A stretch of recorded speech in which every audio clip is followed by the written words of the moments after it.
All right, let's get started on some notes about polygons.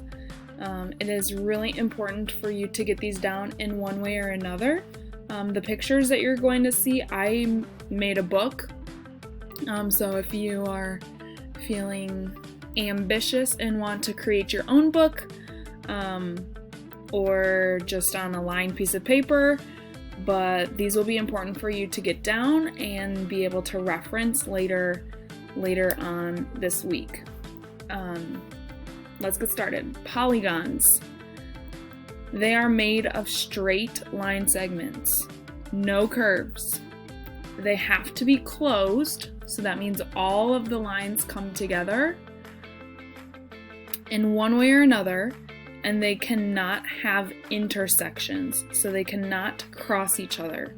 You'll see at the bottom I have examples of a polygon and examples of not a polygon. These have curves, these intersect, and this one is open, not closed.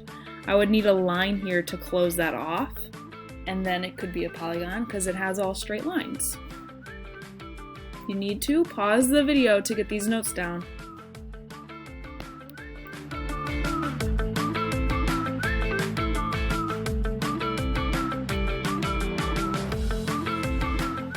You probably already know this, but we classify polygons based on the number of sides they have.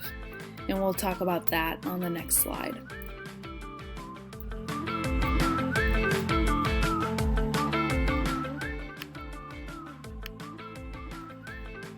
Alright.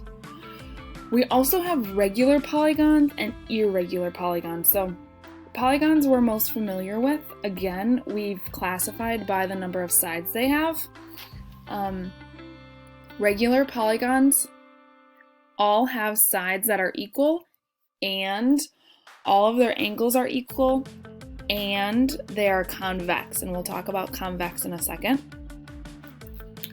But they are equal angular and equilateral, because all of the sides and angles are equal in measure and length.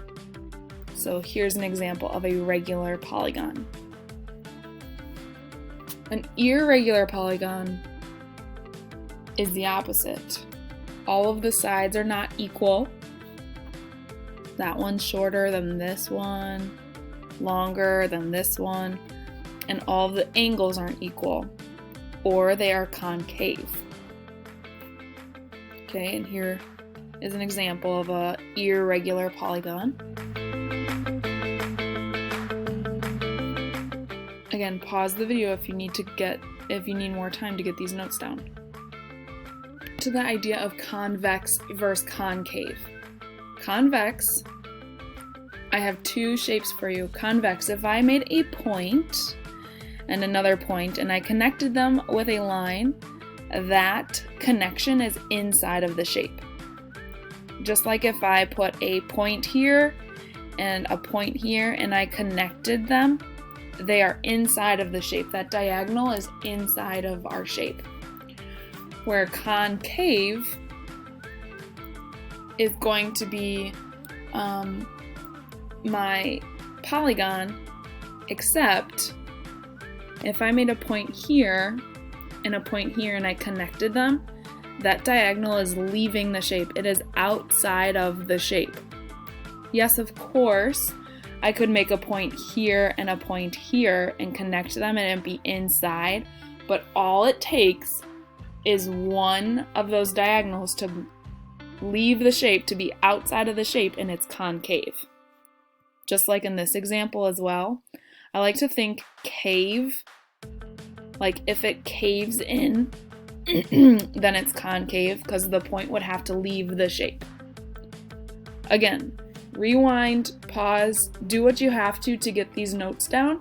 They are important as we move on this week and move into our Polygon project.